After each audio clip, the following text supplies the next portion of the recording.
2015년 마지막 수요 예배입니다.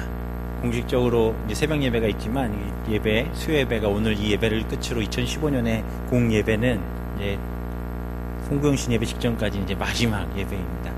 이 마지막 예배에 참석하신 우리 사랑하는 성도님들에게 처음과 끝 되신 알파 오메가 되신 예수 그리스도의 크신 은혜가 가득하실 줄 믿습니다. 우리 옆에 있는 분들에게 이렇게 말씀하셨으면 좋겠습니다. 한 해 고생 많으셨습니다. 주의 은혜 가운데 감사합시다. 하나님 은혜에 감사합시다. 저희들이 하박국서를 계속해서 보고 있습니다. 오늘 세 번째 3주차 시간으로 3장에 대한 내용들을 가지고 하나님 주신 귀한 말씀들을 나누어 보려고 합니다. 하박국서의 말씀을 통해서 계속 말씀드렸던 것은 답답하고 이해할 수 없는 상황에서 하박국의 부르짖음 그리고 하나님의 응답들이 계속 되어져 있었습니다. 1장에서 이스라엘의 무너진 공의를 하나님 왜 이대로 두고 계십니까? 라는 질문에 하나님께서는 바벨론을 들어 산산조각 내시겠다라고 말씀하셨고, 하박국은 이 말을 듣고 어떠한 대답을 합니까? 어찌 불의한 땅 바벨론을 들어 이스라엘을 치료하십니까? 라고 묻습니다. 이 질문에 하나님은 또 뭐라고 하십니까? 내가 이미 일하고 있고 나는 이 바벨론을 들어 이스라엘 치는 것뿐만 아니라 온 인류와 온 천하 만민 가운데 오직 하나님의 이름을 높이시기 위한 그분의 놀라운 계획하심이 이미 그 가운데 숨어 있었고, 세상에 아무리 많은 군왕과 많은 우상들이, 많은 그들이 스스로 이야기하는 신들이 많을지라도 오직 여호와는 그 성전에 계시니 온 땅은 그 앞에서 잠잠케 되는 하나님의 역사를 보게 될 것임을 하박국을 통해 하박국에게 하나님께서 말씀하시고, 그것은 그대로 우리에게 조명되어져서 이 땅을 살고 있는 우리들에게도, 또 당시 이스라엘 백성들에게도 이 말씀은 생생히 들리는 아주 귀한 메시지로 우리들이 듣고 있었습니다. 앞에 1장에서 2장까지의 중요한 단어 3가지를 뽑고 말씀을 드리자면, 첫 번째는 기다리라 라는 의미였습니다. 기다리라. 오직 의인은 믿음으로 말미암아 살리라. 믿음으로 말미암아 산다라는 것은 무엇입니까? 우리가 예수 그리스도를 믿는 그 믿음 가운데 구원의 날을 기다릴 수 있는 그 믿음이 우리 가운데 있을 때에 어떤 환난이나 곤고나 기근이나 핍박이나 어려움들이 있어도 그 믿음을 붙잡을 때 우리는 온전히 기다릴 수 있습니다. 그리고 또 하나는 무엇이었습니까? 하나님의 은혜, 그 뜻을 인정하라 였습니다. 인정하라. 물이 바다를 덮음같이 여호와의 영광을 인정하는 것이 세상에 가득할 것이다. 이 말씀을 하나님께서 하박국을 통해 또한 이야기하십니다. 그리고 2장까지 마지막 부분 2장 20절에서 말씀하시면서 우리에게 또한 주신 중요한 메시지는 무엇이냐? 바로 예배하라였습니다. 예배하라. 세상에 많은 우상들이 있고 세상에 많은 것들이 있을 수 있지만 가장 중요한 것, 오직 살아계신 유일한 신 하나님 앞에 예배하는 자들을 통해 하나님의 역사, 하나님은 그 하나님 앞에 예배드리는 자들을 통해 남은 자들을 찾으시고 그 남은 자들을 구원하심으로 하나님의 영광을 드러내시겠다라고 하시는 이 1장부터 2장까지 이야기하는 3가지의 단어, 기다리라, 인정하라, 그리고 예배하라. 이 말씀을 통해서 오늘 본문의 하박국은 3장을 시작하며 하나님께서 하신 그 일들에 대해 이제 노래하며 찬양하기 시작합니다. 우리가 오늘 본문의 3장의 말씀을 읽고 또 이 3장의 말씀을 듣고 우리가 묵상하고 은혜를 나누면서 있을 때에 저희들이 이 말씀을 정말 우리의 삶의 것으로, 우리가 정말 이 하박국 3장에 대한 설교들을 많이 듣지 않으셨습니까? 오늘 이 시간에는 이 3장의 설교가 진정 우리의 삶에 온전히 스며들어, 아니 이 3장 그 자체가 우리의 삶이 되어지고 그 삶의 모티브를 그대로 가지고 한 해를 잘 마무리하고 새 해를 준비할 때 온전히 하나님이 주신 그 은혜 가운데 온전히 젖어들어 오직 예수 그리스도 하나님만을 바라볼 수 있는 귀한 시간 되시기를 주님의 이름으로 축원합니다.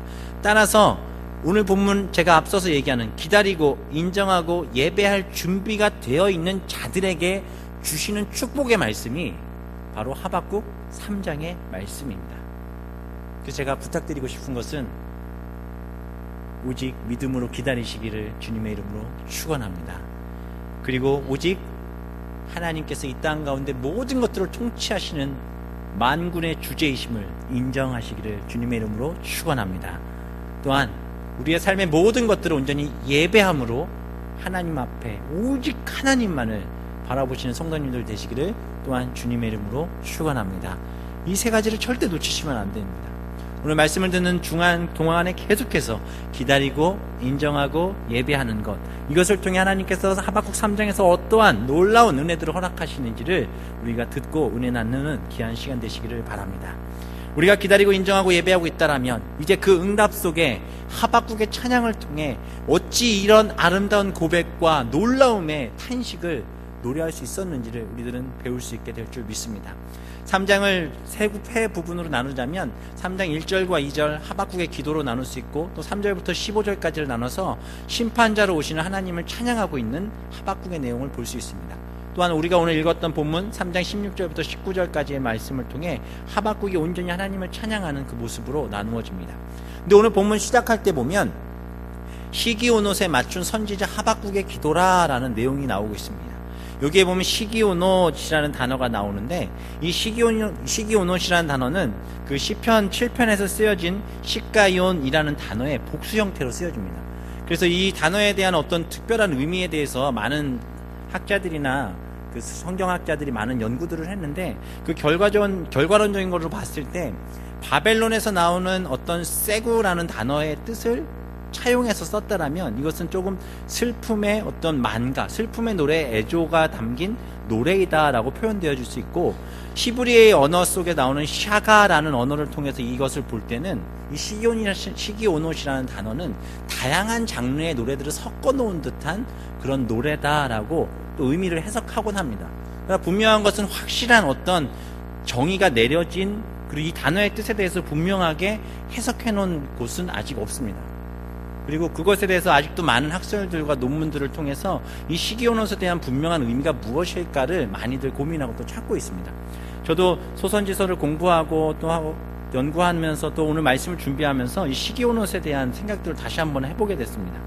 이 시기온옷을 단수형인 시가온이라고 쓰여져 있던 시편 7편의 내용도 보면 오늘 본문의 내용과도 굉장히 비슷한 의미들의 내용들로 쓱 쓰여져 있는 모습을 볼 수 있습니다. 어찌 보면 다윗이 이 시편 7편의 내용을 통해서 자신의 마음 가운데 탄식과 결국 자신의 어려움들 속에서 구원하신 하나님의 은혜를 찬양한 그 모습이 이제 하박국서에서 시기온옷이라는 복수형으로 사용되어지면서, 이것은 하박국 혼자만의 이야기로 끝나는 것이 아니라 이스라엘과 열방을 향해서 하나님께서 이 시의 내용을 통해 선포하시고 싶은 분명한 이유가 있다, 선포하시고 싶은 분명한 의미가 있음을 하박국은 오늘 본문의 말씀을 통해서 이야기하고 또한 노래하고 싶었던 것 같습니다. 그런 의미에서 가만히 찾아보면서 3장을 쭉 읽어보면 초반부에는 굉장히 슬픔과 어찌 보면 애통, 실제로 바벨론 언어였던 세구에서 나온 말처럼 슬픔과 어떤 그런 단조의 느낌의 노래들이 찬송되어지는 것처럼 들려집니다. 그러나 후반으로 넘어가면 하박국의 이 노래는 더욱더 기쁨과 감사함으로 마무리 지어지지 않습니까? 이런 내용들을 찾아봤을 때 이 노래의 패턴들을 보면 어찌 보면 슬픔이 변해 기쁨으로 바뀌는, 슬픔을 기쁨으로 바뀌는, 시편 30편에 나오는 말씀처럼 내 슬픔이 변해 기쁨의 노래가 될 것이다 라고 말하였던 그 노래의 고백처럼 이 하박국 3장의 내용들도 그러한 모티브로, 어찌 보면 그러한 패턴 안에서 처음에는 하나님이 심판하심으로 이루어질 너무나도 두렵고 무서운 일들을 보고 있지만 후반부로 갈수록 하나님을 점점 찬양할 수밖에 없게 되는 그 기쁨의 노래로 마무리되어지고 있는 그 모습에 대해서 설명하고 있는 내용이 오늘 본문 3장의 그 시작, 바로 시기온옷이라는 이 말을 통해서 하박국은 가장 중요하고 핵심적인 의미를 이 시기온옷이라는 단어를 통해서 우리에게 이야기하려고 하는 것 같습니다. 어찌되었든 오늘 본문의 말씀은 하박국의 질문, 그리고 여호와의 두 번의 응답을 통해서 이루어진 결론을 마지막 3장을 통해서 우리에게 이야기하고 있습니다. 하박국은 오늘 본문 3장을 이야기하면서 이전에 있었던 이스라엘 백성들이 지금까지 광야 생활을 통해, 또한 그들이 가나안 정착 생활을 통해, 또한 지금 이 시기까지 올 때까지의 그 모습들 속에서 하나님의 거룩한 임재, 그 임재 속에서 그들이 정말 기억하고 바라봐야 할 것이 무엇인지에 대한 가장 중요한 메시지를 오늘 본문을 통해서 이제 풀어나가고 있습니다. 오늘 본문 2절에 보면 여호와여, 내가 주께 대한 소문을 듣고 놀랐나이다. 여호와여, 주는 주의 일을 이 수년 내에 부응하게 하옵소서. 이 수년 내에 나타내시옵소서.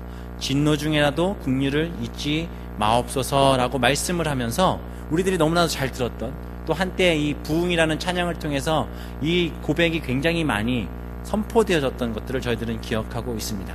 사랑하는 성도님들, 질문 드리겠습니다. 부흥이란 무엇이라고 생각하십니까? 우리 성도님들의 머릿속과 또 마음속과 또 들은 것 가운데 이 부흥이라는 단어에 대해서 어떻게 생각하고 계셨습니까?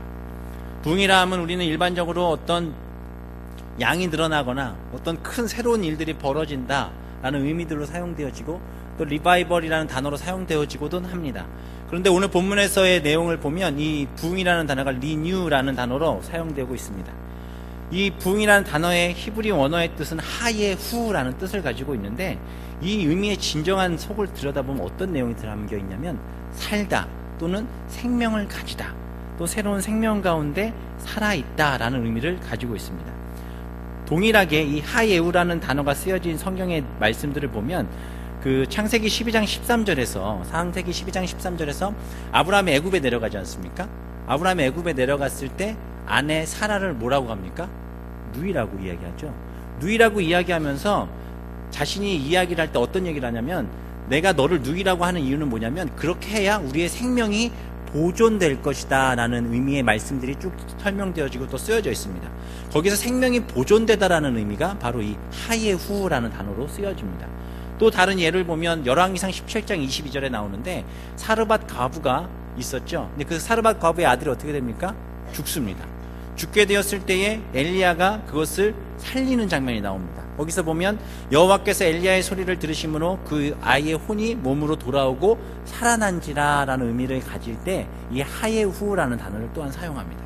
또 다른 곳에서 한 군데 더 보면 열왕기하 8장 8절에 보면 아람왕 베나닷이 병들어 있을 때 그 병에서 살아나겠는지 여호와께 물으라고 엘리사가 말하는 그 상황 속에서 과연 살아나겠느냐라는 의미 속에서 이 하예후라는 단어가 사용되어지고 있다는 거죠. 그럼 왜 하박국은 2절에서 이 부흥이라는 단어, 이 하예후라는 단어를 쓰며 오늘의 시를 시작하고 있겠습니까? 오늘 본문의 말씀 제가 지금까지 한 얘기들만 듣는다면 조금 이해하기 어려우실 수 있지만 하박국 1장과 2장을 들으셨다라면 저희들은 이제 3장의 내용을 통해서 이제 조금씩 유추되어지는 것이 무엇입니까? 지금 이스라엘 백성이 어떻게 됩니까? 이제 이스라엘 백성이 어떻게 되죠? 바벨론으로 인해 완전히 무너져 버립니다. 아무것도 남지 않게 되는 거죠. 그럼 하나님께서 2장에서는 바벨론을 또한 어떻게 하시겠다고 말씀하셨습니까? 바벨론 역시도 하나님께서 완전히 없애버리시겠다고 분명하게 말씀하셨습니다. 아무것도 남아있지 않습니다. 다 끝났습니다. 마치 죽음과 같은 장송곡이 울려 퍼져야만 될 것 같은 그런 상황 가운데 있을 때 하박국이 얘기하는 것은 무엇입니까? 하나님, 내가 지금 하나님께서 우리에게 주신 그 소문을 듣고 너무나도 놀랐습니다. 여호와여, 주는 주의 일을 부응하게 하시고 주의 일을 나타내십시오 라고 얘기하는 것은 이제 하나님의 역사가 이루어지고 그 일들이 진행되어질 때에 이미 다 죽었고 아무것도 없는 어떤 생명력도 없을 것만 같은 그 상황 속에 있을지라도 하나님의 역사를 통해 하나님을 믿고 끝까지 붙들림 받아 있던 남은 자들, 하나님의 선택 가운데 있는 하나님의 백성들을 다시금 살아나게 해 주시옵소서 라는 의미로 오늘 본문에서 이 부흥이라는 단어를 사용하고 있습니다. 사랑하는 성도님들, 우리가 살아가다 보면 우리의 삶 가운데 계속해서 낙심되어지는 일들이 분명히 있습니다. 해도 안 될 것만 같은 일들, 결국 모든 것들이 포기되어지는 순간들이 있죠. 그러면 이제 나는 이렇게 생각합니다. 우리는 이렇게 생각합니다. 끝났구나. 아, 소망이 없구나. 더 이상 어떻게 해야 될지 모르겠구나. 답이 없다. 그러면 쉽게 나오는 말이 그냥 포기해버리자, 그만두자 라는 얘기들을 종종 던지곤 합니다. 올 한 해를 돌아보면서도 어찌하셨습니까? 그런 생각이 혹시 많이 들곤 하지 않으셨습니까? 저는 개인적으로 캐나다에 오는 게 원래는 1월이었습니다. 올 1월이었는데 이 일들이 막 진행되다가 뭐가 계속 꼬이는 거예요. 뭐 제대로 되는 일도 하나도 없고 계속 팍팍 꼬이더니 거의 못 가는 상황이 됐습니다. 못 가는 상황. 완전히 못 가는 상황이 되고 사역은 이미 그 전 해에 그만두고 몇 개월을 놀고 있고 재정적으로도 점점 이게 빈궁해지기 시작하고 모아놓은 돈은 캐나다 가서 쓰려고 안 쓰고 아끼고 있는데 그걸 이제 건드리는 상황까지 처해지는 이런 암울한 상황이 제게 1월, 2월 초까지 있었습니다. 그래서 다 포기하고 캐나다 이제 못 가겠구나. 이제 갈 곳이 아닌가 보다. 이제 이 돈 모아놓고 그냥 깨서 다시 사역을 시작하고 내가 다른 걸 준비해야 되지 않겠느냐라는 생각 속에 다 포기했던 상황들이 있었습니다. 와이프랑 그때까지 이제 어머니 집에서 붙여서 살아있다가 더 이상 거기 살 수가 없으니까 집을 알아봐야 되지 않느냐라는 그 타이밍에 하나님께서 아주 기적적으로 캐나다 올 수 있는 길을 갑자기 확 열어버리셨어요. 다 포기했을 거라고 생각했던 그때 하나님은 다시금 새로운 길을 우리에게 허락하셨다라는 거죠. 그래서 캐나다에 왔습니다. 와서 이제 모든 게 이제 새롭게 잘 진행될 줄 알았지만 아시는 분들은 아시겠지만 저는 그렇지 못했습니다. 저는 와이프가 허리가 디스크가 그렇게 심하게 될 줄 몰랐고, 와이프는 4월에 들어와서 8월에 병원에 한국에 다시 수술하러 갈 때까지 침상에서 단 한 번도 제대로 일어나지 못하고 누워있는 그런 상황들. 도대체 그렇게 어렵게 왔는데 하나님 왜 더 어렵고 또 어렵게 만드시나. 정말 올 7월 말 8월까지 제가 와이프 한국에 보내면서 이제 나도 한국에 가야 되겠구나. 이게 뭐냐, 망했다, 큰일 났다, 내가 여기 왜 왔지? 막 이런 생각들 속에서 갈피를 못 잡던 그때였습니다. 정말 다 끝났구나 생각했던 그때 하나님이 놀랍게도 이 밴쿠버 순복음교회 가운데 하나님이 있게 하셨고, 또 이거 사역하게 하심으로 하나님 또한 다시금 살려주셨습니다. 그럼 또 이제 끝났다 싶었다 생각을 했지요. 근데 비자 문제가 또 꼬여가지고 우리 막내가 불법 체류자가 돼버린 겁니다. 그 상황 속에서 또 까딱했다간 와이프와 막내가 다시 한국으로 돌아가야 되는 그 상황까지 놓이는 모습들이 또한 우리 가운데, 저희 집안 가운데 있었습니다. 또 지난번에 와이프 한번 한국 보내봤더니 혼자 보내서는 안 되겠다, 그 둘을 보내, 첫째랑 저만한 이곳에 남아서 그것도 쉽지 않겠구나, 이번에 또 잘못돼 돌아가게 되면 그냥 돌아가자, 또 그 얘기를 했습니다. 다 끝났다고 생각을 했죠. 그런데 그것도 또 기적처럼 하나님께서 사람들을 통해 도우시고 인도하셔서 비자도 받게 하시고 또 살아나게 하셨어요. 그럼 이제 또 잘 살았겠구나 라고 생각을 했는데, 하나님은 또 어려운 가운데 놓게 하셔서 아직도 해결되지 않은 그 문제들 속에 아직 있습니다. 이스라엘 상황을 볼 때 더 이상 어떠한 소생의 기미가 보이지 않지만 하나님은 어떻게 하십니까? 결국 또한 살리실 것을 하박국의 노래를 통해 다시금 고백하게 하십니다. 더 놀라운 사실은 하박국이 지금 이 노래를 하고 있는 이 순간에, 이 상황 속에서 이스라엘의 상황은 타락과 음란과 하나님을 멀리하는 가운데 사회적인 부패가 만연한, 도저히 바라볼 수 없는 그런 사회 속에 있었고, 열국인 바벨론은 점점 그 세력을 넓히며 그 땅 가운데 이제 침공의 일들만 일어나기 직전인 그런 상황, 어떠한 소망도 어떠한 비전도 꿈도 바라볼 수 없는 그때에 하박국이 무엇을 노래하고 있습니까? 하나님의 부흥이 있을 줄 믿는다라는 거죠. 어떠십니까? 지금 사랑하는 성도님들 상황 속에서 답이 없을 것만 같은 그런 상황 속에서 하박국처럼 하나님이 주실 새로운 생명, 하나님이 주실 새로운 것, 그 부흥의 은혜를 사모하심으로 지금 그 자리에 계십니까? 아니면 절망과 낙심으로 그 자리 가운데서 눈물만 흘리고 계십니까? 하나를 마무리하고 있는 지금 하나님께서 오늘 하박국서의 마지막 말씀을 통해 우리에게 원하시는 것은 무엇이겠습니까? 다 끝난 것 같으냐? 이미 다 끝이 난 것만 같으냐? 그러나 그렇지 않다라는 거죠. 그럼 왜 하나님은 그렇지 않다라고 말씀하시는 것이겠습니까? 우리에게 하나님께서는 오늘도 새로운 것들을 통해 우리를 새롭게 살아가게 하실 줄 믿습니다. 하나님은 가장 안전하고 온전하게 우리의 생명을 지키시고 인도하셔서 우리가 벼랑 끝에 있는 상황에 놓일지라도 그 벼랑 끝에서도 살 길을 허락하시는, 그 가운데 믿음을 지키고 온전히 주님을 바라보며 하나님을 찬양하는 자들을 통해 하나님의 일을 진행하고 계심을 오늘 본문의 말씀을 통해 우리에게 또한 이야기하고 계십니다.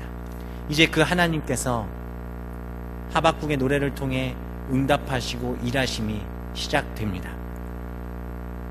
오늘 본문의 3장 3절부터 15절까지의 말씀을 보면 하나님께서 세 번의 움직임이 일어나십니다. 첫 번째는 3장 3절에 보면 하나님이 대만에서부터 오시며 하나님께서 오시는 장면이 지금 드러나고 있습니다. 대만, 바란산, 구산, 미디안 등의 지명이 줄줄줄 나오는데 이는 모두 무엇이냐면 이스라엘의 대적입니다. 이스라엘을 대적했던 모든 땅들을 말하면서 이제 그 모든 대적은 결국 하나님의 심판 가운데 하나님이 모든 것들을 물리치시겠다라고 하나님께서 말씀하시는데, 그 일이 언제? 하나님께서 남은 자들, 하나님의 백성들 가운데 오실 때에 그 대적들을 능히 물리치시겠다라고 하나님이 약속하고 계십니다. 또한 6절부터 7절에 보면 6절 시작에 뭐라고 하십니까? 그가 서신즉이라고 말씀하십니다. 그분이 오시고 그분이 이제 서십니다. 그분이 서셨다라는 것은 무엇입니까? 이제 그분의 일이, 그분의 손이, 그분의 능력이 이 땅 가운데 하나님의 역사를 나타내시겠다라고 말씀하고 계십니다. 여기서 그가 서셨다라는 이 표현은 모든 것을 물리치시고 전장 가운데, 전쟁터 가운데 승리의 왕으로 계신 그분의 모습을 현현하고 또한 모습을 보이는 모습입니다. 가만히 보시면 6절에 뭐라고 말씀하십니까? 하나님께서 그의 능력이 섰을 때 무슨 일이 벌어집니까? 6절, 땅이 진동하며 그가 보신즉 여러 나라가 전율하며 영원한 산이 무너지며 무궁한 작은 산이 엎드려지나니 그의 행하심이 예로부터 그러하시도다. 내가 본즉 구산의 장막이 환란을 당하고 미디안 땅의 휘장이 흔들리는도다 라고 말씀하며, 이 땅 가운데 힘을 자랑하고 있는 세상의 어떤 권력과 어떤 강한 능한 힘을 가진 모든 자들일지라도 하나님이 서셔서 그분의 일을 시작하실 때에 그 모든 것들은 그 발 앞에 놓일 수밖에 없음을 하나님께서 선포하고 말씀하고 계십니다.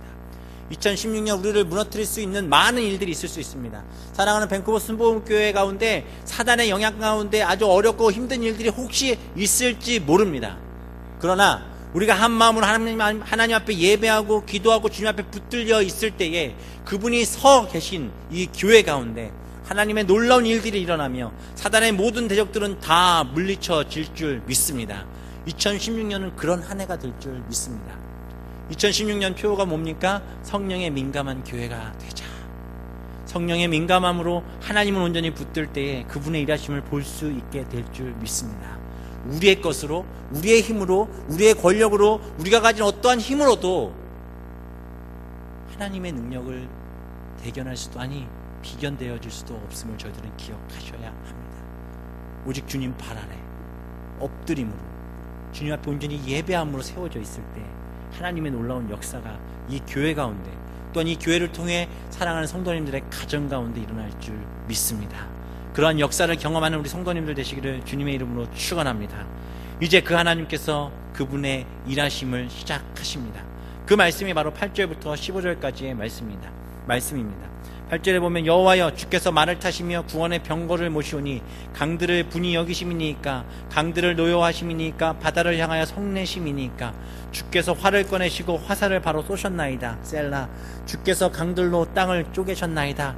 산들이 주를 보고 흔들리며 창수가 넘치고 바다가 소리를 지르며 손을 높이 들었나이다. 날아가는 주의 화살의 빛과 번쩍이는 주의 창의 광채로 말미암아 해와 달이 그 처소에 멈추었나이다.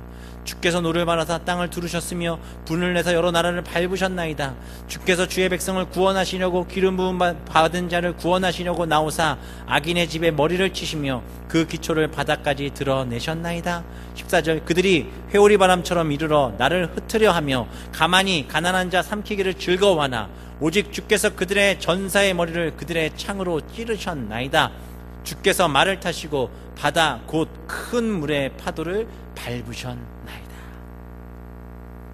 세상의 구량들이 할거하기 시작합니다. 그들이 끊임없는 힘으로 이스라엘을 위협하고 하나님의 백성들을 회오리 바람 치듯 정말 놀라웠고 무서운 많은 일들로 그들을 무너뜨리려 할지라도 하나님의 역사와 하나님의 은혜 가운데 주님이 일하시기 시작하실 때 하나님의 힘이, 하나님의 능력이 이 땅 가운데 임하기 시작할 때에 상상할 수 없는, 감히 입에 담을 수도 없을 만큼 무서운 하나님의 심판하심이 이 땅 가운데 지금 일어나고 있음을 하박국은 노래하고 이야기하고 있습니다.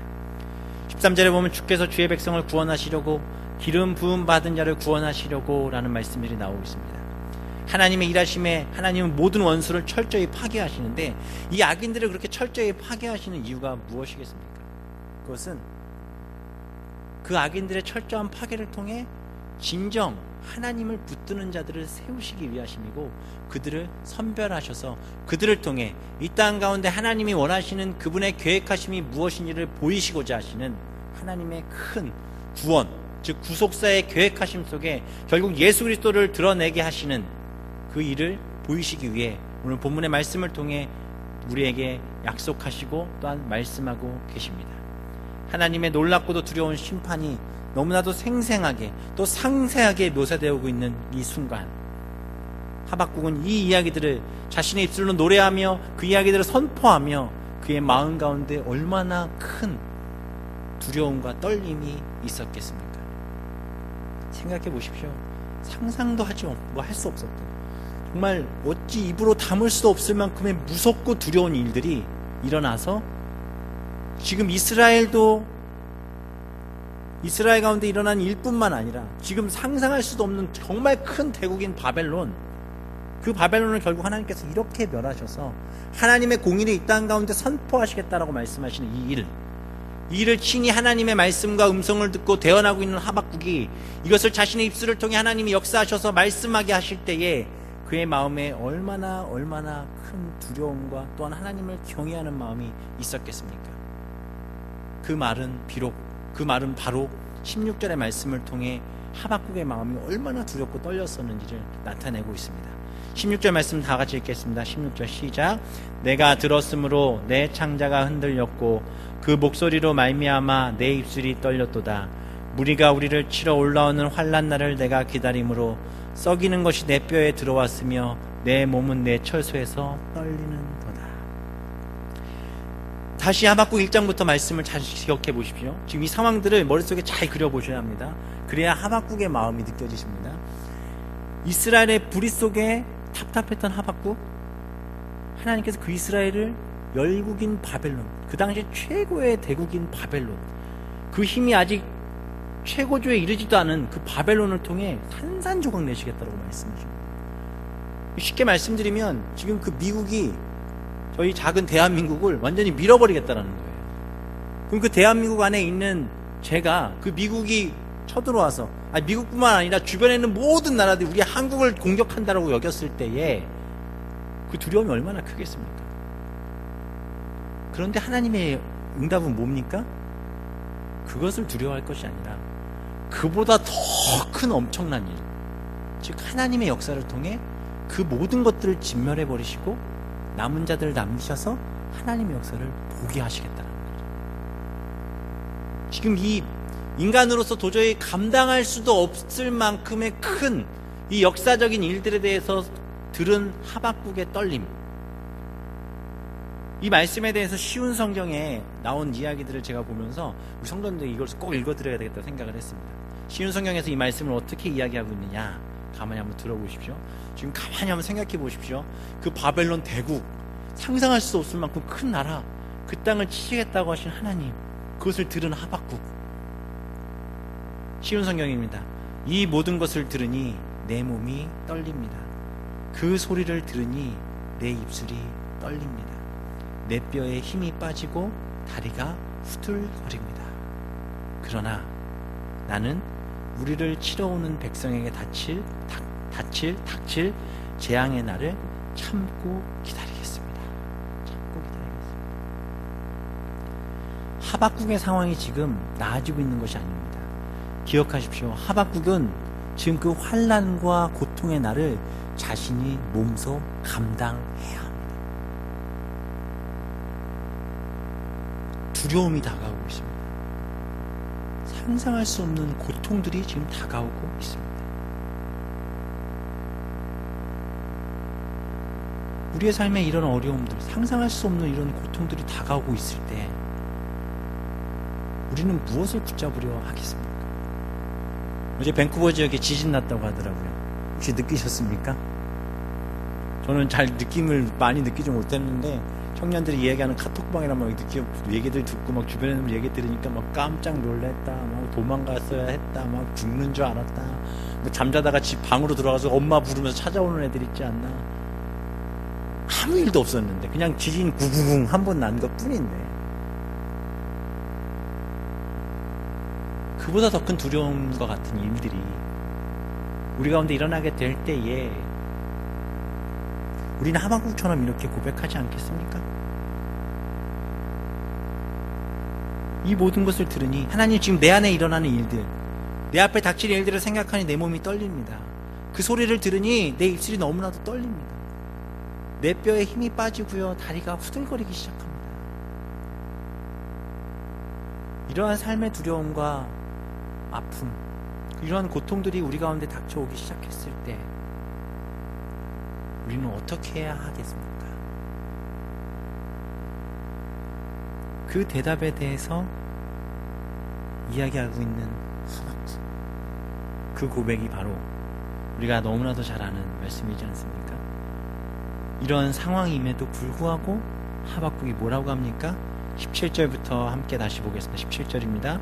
비록 무화과 나무가 무성하지 못하며 포도나무에 열매가 없으며 감람나무에 소출이 없으며 밭에 먹을 것이 없으며 우리의 양이 없으며 외양간에 소가 없을지라도.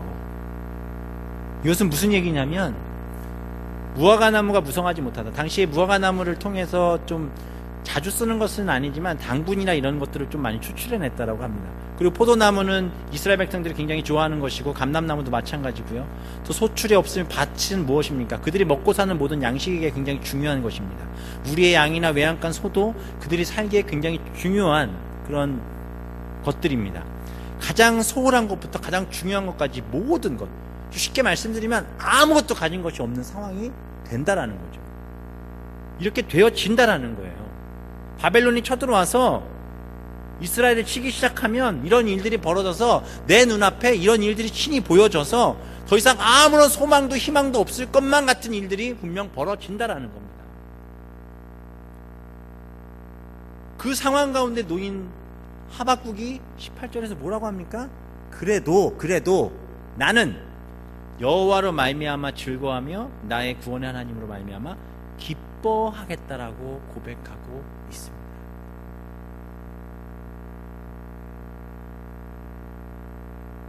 사랑하는 성도님들, 정말 여호와로 말미암아 기뻐하고 즐거워할 수 있으시겠습니까?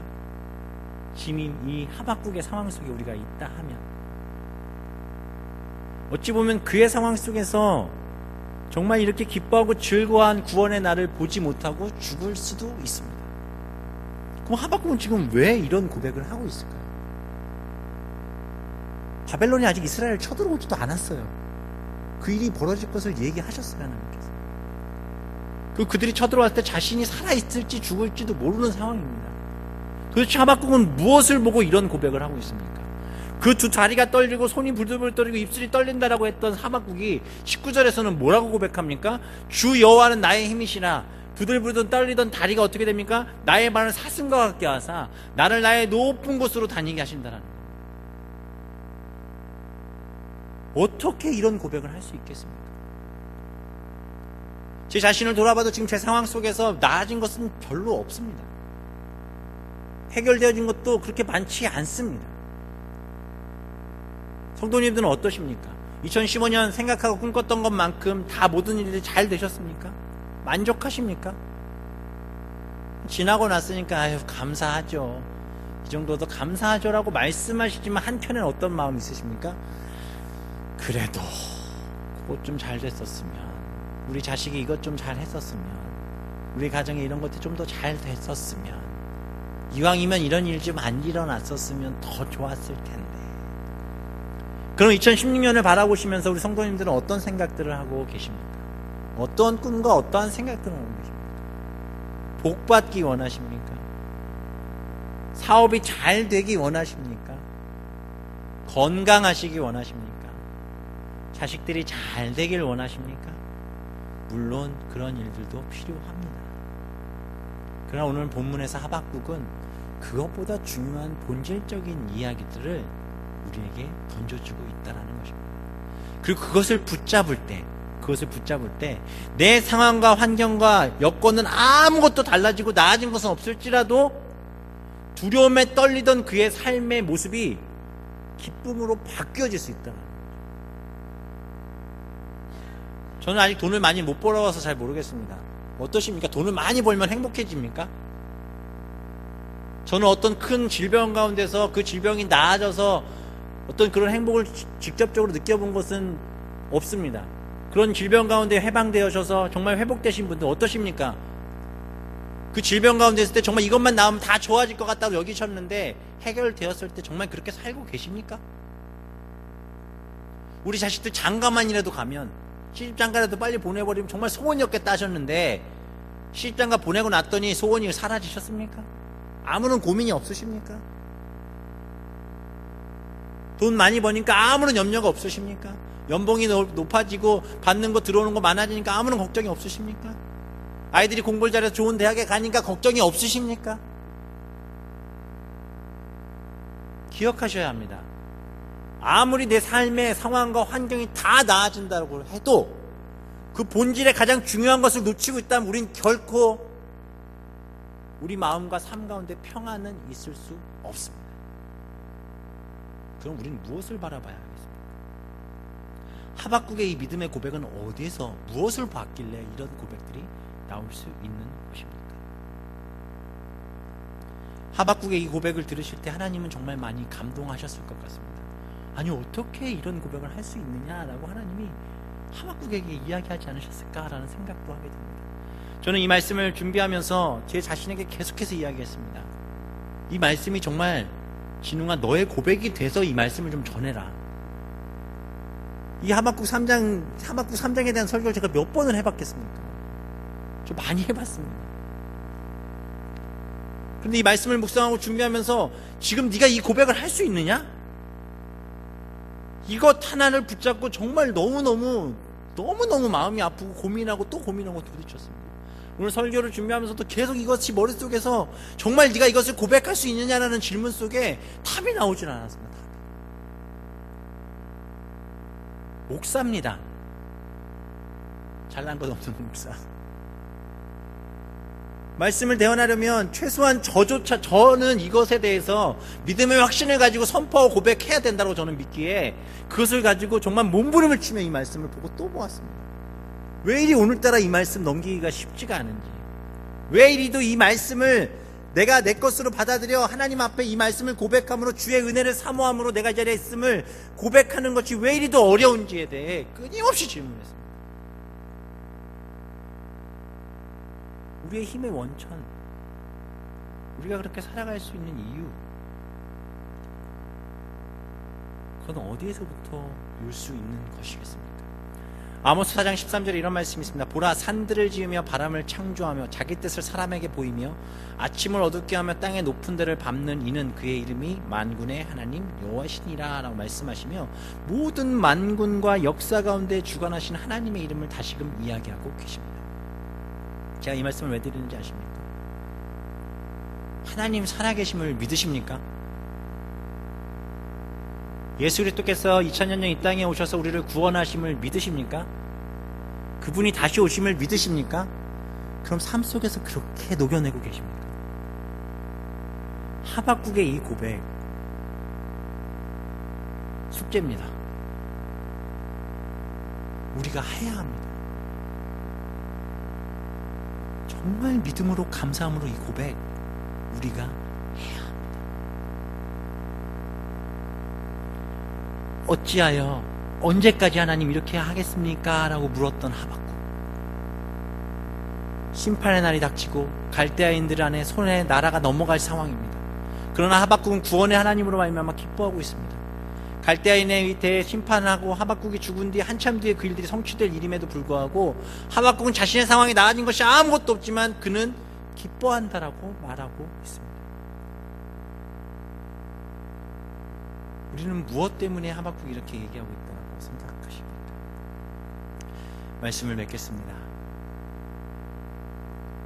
사랑하는 성도님들, 하나님의 일은 현재 진행형입니다. 하박국의 말씀을 보며 제가 적절한 비유가 무엇이 있을까 생각해 본 결과 이것이 참 괜찮을 것 같아 가져왔습니다. 한참 건축 중인 건물이 있습니다. 철근도 나오고 창도 안 달려 있습니다. 근데 그 건물을 보며 우리는 이렇게 얘기하고 있습니다. 저곳에서 어떻게 살아? 저게 집이야? 저기서 살다가 다 얼어 죽겠네. 저걸 집이라고 지어놨어? 라고 얘기할 사람이 혹시 계십니까? 왜 그렇게 얘기하지 않습니까? 그 건물은 지금 지어지고 있기 때문에 그렇습니다. 그 건물은 결국 어떻게 되겠습니까? 완성되겠지요.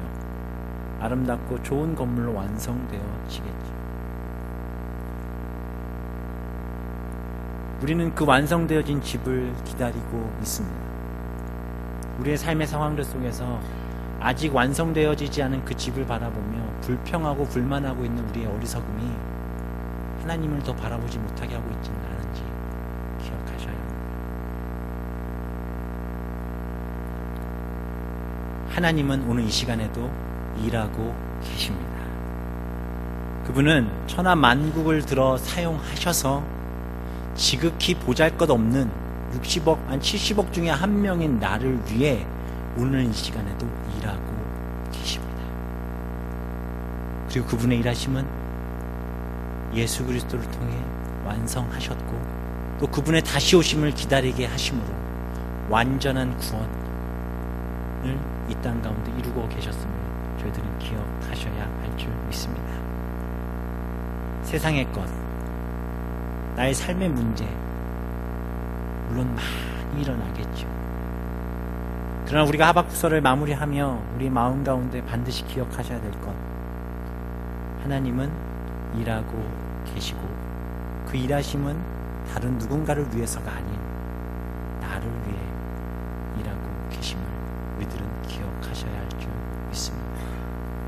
하박국의 상황 속에서 그 어떠한 것도 나아지는 것이 없지만 그가 노래할 수 있었던 이유는 무엇이냐? 결국 하나님의 구원하심이, 그분의 일하심이 나를 향하고 있음을 깨달았기 때문에 그랬습니다. 세상 가운데 불의하고 힘든 일을 겪을지라도 세상의 모든 사람들이 나를 포기하고 버릴지라도 사랑하는 아내와 가족들이 나를 포기할지라도 우리 하나님은 결코 나를 포기하지 않으시고 열국을 무너뜨리시더라도 그 모든 나라들을 멸망시키시더라도 하나님을 사랑한 자 한 사람, 그 사람을 살리시기로 작정하신 그분의 계획하심이 오늘 나에게 있음을 우리는 바라보셔야 할 줄 믿습니다.